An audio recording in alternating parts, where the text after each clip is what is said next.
So we pretty much pay the kids to participate in a career development and financial literacy program. At the end of their program, as early as the age of 14, they would then be eligible to work through the Boys and Girls Club. We partner them with different agencies, send them out. They get 10 weeks of paid work experience. So awesome. Yeah, put some money in their pocket. Yeah, for sure. Welcome back to Season 2 of the 217 podcast, presented by Decatur Earth Mover Credit Union and hosted by me, Jess Younghouse. Thanks for listening and thanks for watching. We hope you enjoy it.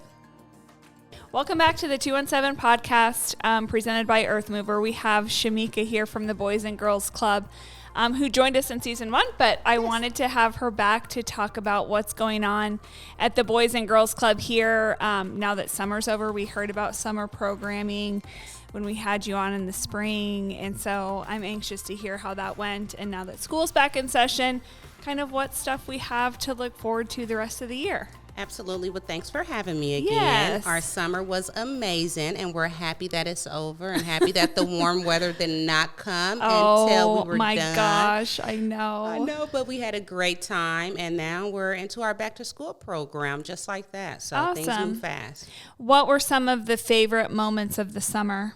Yay. So at the end of the program, those students that had a certain amount of attendance and behavior were able to go to Six Flags. So we took probably 86 students down to Six Flags in St. Louis, Missouri. They had an amazing time. It was an all-day trip. If you get on our Facebook page, you can see the before and after, the excitement and then the exhaustion with the kids sleep on the bus. So outside of that, we, of course, went to a lot of the attractions in town, the Scoville Zoo, the golf course. We did a lot of things with the kids. We got them on the road a lot to do a lot of college tours. And we also were able to take a unscheduled trip, I would say, to Chicago the last week of June to support our Illinois State Youth of the Year champion, Jalen Norman, as he competed for the regional championship. He did not make it, but it was great to get some staff members and students up there to see him compete. So Jalen was in the running for this the last time that we talked, and he was, I think you said the brass horn outfitted him with a nice suit, and just the community, it's really kind of rallied around to get this young man ready to go and ready to compete. So tell me, just remind us a little bit about what is the background of that award and how did it come to be that Jalen advanced as far as he did? Absolutely. So Boys and Girls Club of America, which is located down in Atlanta, Georgia, the headquarters put on this national competition for those youth that's exiting the program, meaning they're becoming mature and they'll be 18. They will no longer be able to be a club member. The goal of this is to highlight those that has done an exceptional job, great leadership, great academics, and just pretty much an ambassador for their club. So what happens is they send out a notification of it, and we can, submit someone to participate. This is the first time the Boys and Girls Club of Decatur has participated in 4 years.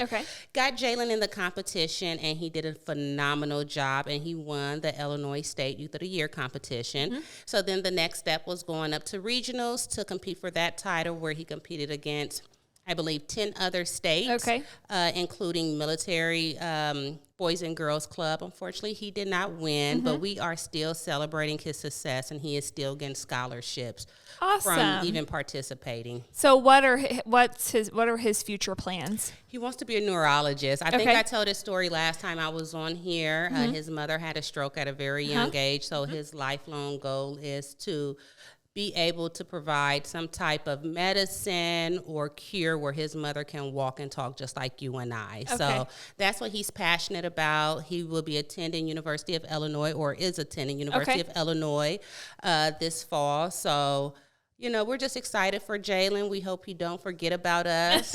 We've connected him with. Come back and see us. But he has some great mentors in Champaign that he's working with. We just want the best for him and for our other young males to see him as he progresses. Awesome. I love that. So anything else to touch on from summer?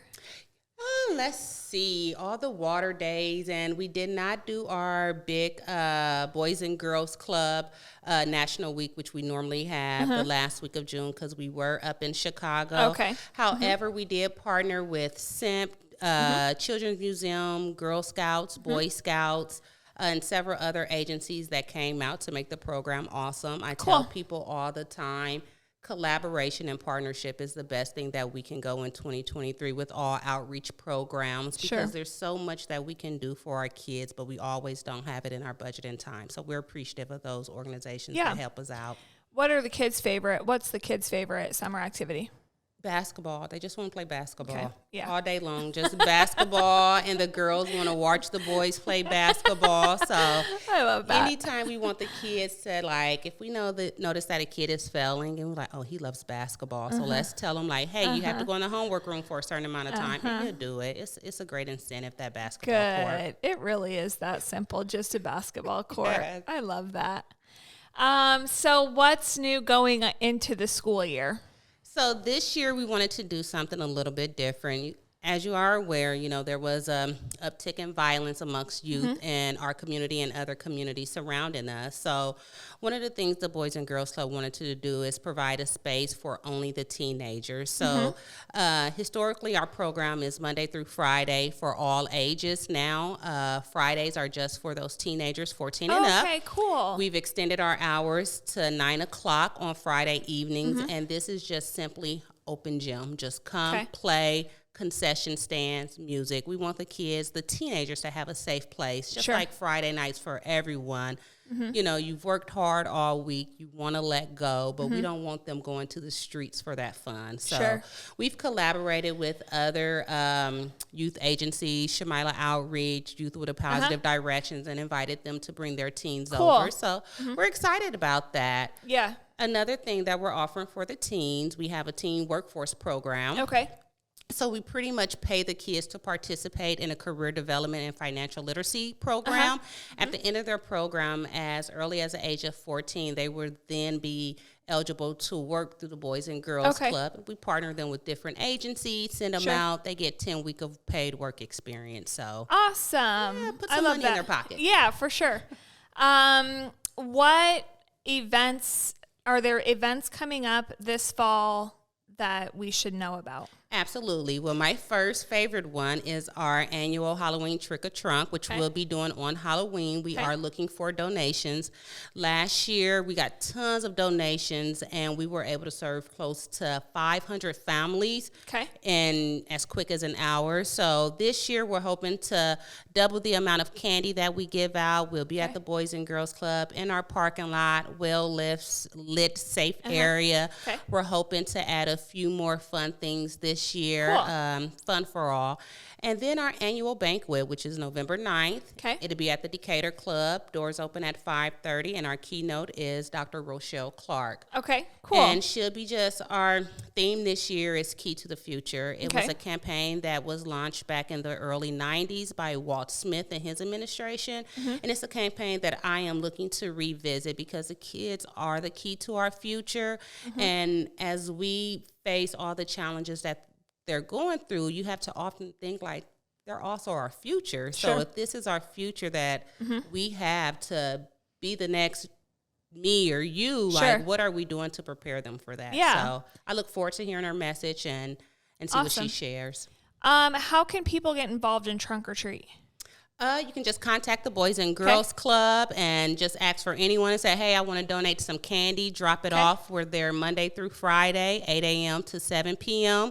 You can visit our website and make a donation. But yeah, Facebook, check us out on there. But if it's easier just to drop off candy, 859 North Jasper Street. Doors are always open.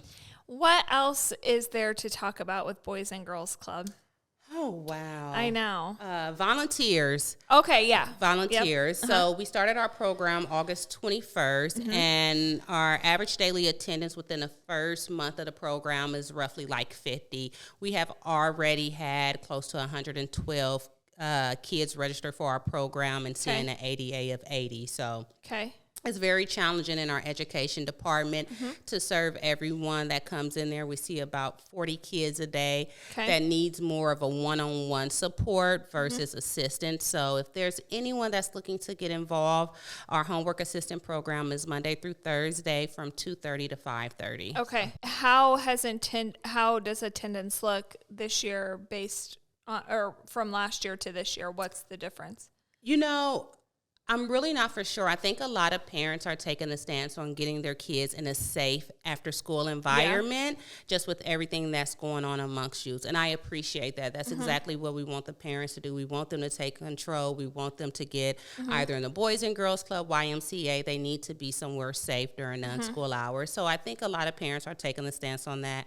And then also, thanks to several donors, we have our free meal program. So that's very attractive to the parents to know that the kids can come and get a warm meal. Just think about it, Jess. Like the kids eat at 11 a.m. And then they used to come to the club and we didn't have funding to feed them and parents didn't pick them up until 8 o'clock. So it makes kind of a terrible afternoon for them. Absolutely. We know what kids are like when they're hungry. Absolutely. And, snacks isn't just enough. So I think those two things is the reason why membership is increasing. Good. And we have some great advocates here in town. So Decatur Earth Movers and DPS, they all advocate for us when they hear those stories of, hey, I'm looking for a place where my kid can learn and grow. So cool. What other things? Let's see. There's always something fun going on at the Boys and Girls Club. We will be escorting roughly 30 kids over to the Jasper Street Festival tonight. Okay. The Boys and Girls Club adopted Jasper Street probably close to 15 years ago. So anything that goes on in that community, we try to be a part of and support it. So the kids are looking forward to being out there tonight. I believe it's 4 to 6 tonight if there's anyone that's interested. But on top of that, we have tons of activities scheduled for the entire year, from basketball to cheerleading to college field trips. Super excited again about this teen workforce program. People ask me all the time, Shamika, how do you get teens in the building? The only thing that I've came up with that I found have worked so far is just giving them jobs. They want to work. They want money in their pocket. This keeps them from going out and committing maybe what could be small misdemeanors just by taking a shirt off the shelf, without paying for it. But if they have money in their pocket, we don't have to worry about that. So, do you think kids are more apt to sign up for activities via the Boys and Girls Club as opposed to maybe like at school, or how do you feel like the Boys and Girls Club plays a role in kids getting involved in extracurriculars? I would say for the younger kids, they're excited to be there. It's just a different place where they can go and socialize and hang out with their friends. And we have plenty of activities to keep them busy. When it comes to the teenagers, it's a little different. It's like pulling teeth to get them involved in an extracurricular. Most of them, including myself, I know I have a teenager. Kids like to go home. We compete with the internet, and they're happy with that. So with us, teenagers do have access to our Wi-Fi, which is a safe network through the Lift Zone through Comcast, and then also having weekly incentives and field trips for them. So if we're not engaging with them, they're not going to come back. So very challenging for my staff and for us as an organization, because our budget isn't that big to keep up with those incentives and field trips. But we try the best that we can. And then we also link them with mentors for those high-risk students that may need to be tracked and may need a little bit more attention. So we try our best. We want the teenagers to be a part of our program. I can assure you that there is nothing out there outside of the school walls and extracurricular activities for anyone under 18. They don't believe me. They believe everything is out there for them. So, how big of a role do younger volunteers play in keeping those teenagers engaged? That is a great question. My staff came to me today. We have a few positions open, and they was like, hey, what do you think about this person? I said, well, I think he'd be great, but it's really important to have someone that the kids can relate to. We found that they take to those that they can relate to. So, for example, I have education coordinator. She's very trendy. She has the new hot shoes and clothes and stuff. And then here I am wearing pinstripes. So I try to relate with the kids, and I noticed that there's something missing versus when she's talking to them. They're more relatable to her. They see something in her that they want to be. And, you get some kids that may admire Miss Shamika, but more, I don't look relatable. So it is great. We work a lot with Walk It Like You Talk It, which is a nonprofit organization. And most of those are young professionals. So we love having them in the building because we do see the kids are more attracted to them and engaged in their activities versus when ones like myself try to do an activity like, what am I missing here? So my daughter said, wear your tennis shoes on that day. Take the heels off. So. Yeah, that's relatable. I'm in that phase of my life. I still feel cool, but it's like, I don't feel like kids think I'm cool. I don't think that I'm cool anymore. At first I thought I had it. I was like, I lost it. I did. Yeah. It's okay. Yeah. We're in a new phase. Yep, you're fine. right. We love the young professionals, but we've also, before the pandemic, we would get a lot of retired teachers to participate in the program, and that door is back open for all volunteers. It was really great having those retired teachers there. You know, I often tell my staff as well as parents that it's important that each generation is playing a role in our youth. Sure. Because that generational gap, I believe, is the biggest problem that we have with providing pathways with our kids. So, you know, it's good to have the younger people in there, but it's also good to have the wisdom there to talk to the kids. So yeah, absolutely. And now your building's open for tours. People can go tour the building. So if you've never been to Boys and Girls Club, how do they get in and see the building and see what you guys do? There's no appointment necessary. Okay. Ring the doorbell and just say, hey, I want to come and see a tour anytime before 2:30. Monday through Friday, you're more than welcome. Anytime after 2:30, the kids will be there, so you will need to make an appointment with our program director, Robert Crawford. But we love to show you guys the building. It's very bright. We put up tons of fun artwork and stuff that we love to show off. One of the things that the kids love doing at the club is just expressing themselves through art. So, of course, we like to send it home for mom and dad to see. But I tell my staff, can you save a few so I can show the people that come in the building? So, have some amazing artwork done by the kids. It's an amazing building, close to 20,000 square feet. Of course, we have the teen edition. Now we also have the playground. So, you know, we're just trying to really uplift our community and have different spaces where the kids can grow. Good. I will say, to wrap our time together, that Decatur Earth Mover Credit Union has the Christmas parade. Yes.